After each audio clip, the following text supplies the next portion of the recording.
Pornhub, owns most of the world's most popular tube sites. I told you how many videos are uploaded to Pornhub every year. They made a decision to only hire 30 moderators at their office in Cyprus to be reviewing this content. 10 moderators working at a time.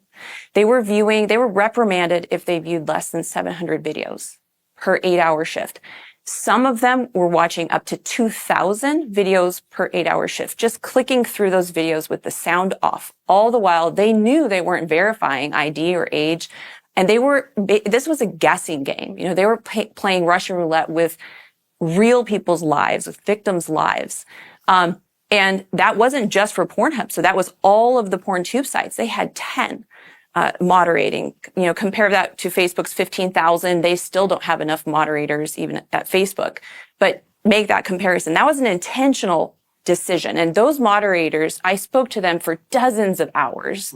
I consider some of them friends at this point because we've spent so much time together discussing how this worked.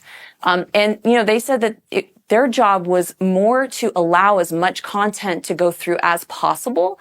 So content is king for the porn tube sites. They have to have massive amounts of content in order to drive those Google searches, in order to drive the traffic and sell the advertising. Why do they need more content if there's 169 years? This is one of the things that I find mysterious about the porn business as a whole. I don't understand how it can be monetized because the internet is absolutely flooded with porn and it's free. So what's the business? Well, it's the advertising. So mostly, they're making money off of premium subscriptions so that you could buy, so you can pay $9.99 or $19.99 a month and you can watch porn or you can watch the real rape ad-free. They were selling pay-to-download content, which was a small portion of the content on Pornhub. But there's many examples of victims even in that pay-to-download content. There was a 12-year-old boy in Alabama, and he was drugged, and he was overpowered, and he was raped in 23 videos by a man named Rocky Shea Franklin.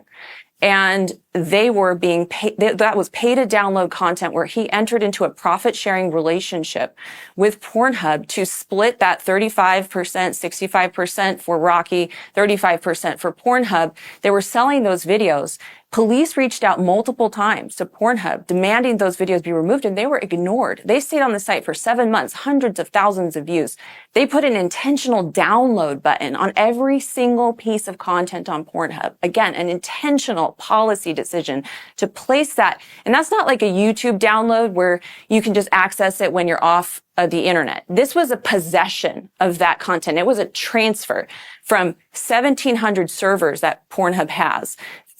A transfer of that illegal criminal content onto the devices of potentially 5 million users an hour so that that child's trauma could then be immortalized. And these victims, they call it the immortalization of their trauma. Right, where they say, it was one thing when I was raped, but to have that filmed and then uploaded, monetized for profit and pleasure and globally distributed so that it will be downloaded and uploaded for the rest of my life. Machine-human hybrid issue popping up because it's far more than... For victims. Mm-hmm. Yeah, and it's a sadistic game of whack-a-mole for them where they, would beg Pornhub to get these videos down. I mean, the testimony of so many of these victims was they would beg for these videos. I saw the emails, the begging emails, and they would be hassled by Pornhub. They would make them prove, this is the testimony of these victims. They would have to prove that they were underage, or they would have to prove that they were victims.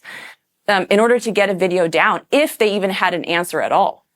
Because we also have uncovered that Pornhub had 1,800 employees, okay? They're making hundreds of millions of dollars a year. They employed one person 5 days a week to be reviewing videos flagged by users for violating terms of service, including child sexual abuse, rape, and trafficking.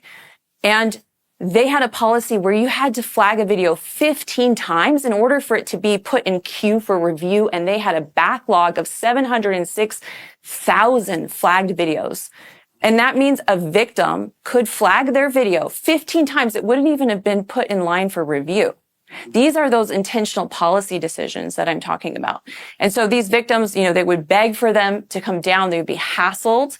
But even if they did get it down, it would just get re-uploaded again. Right. And again, and again, and again. And at some point, they just give up.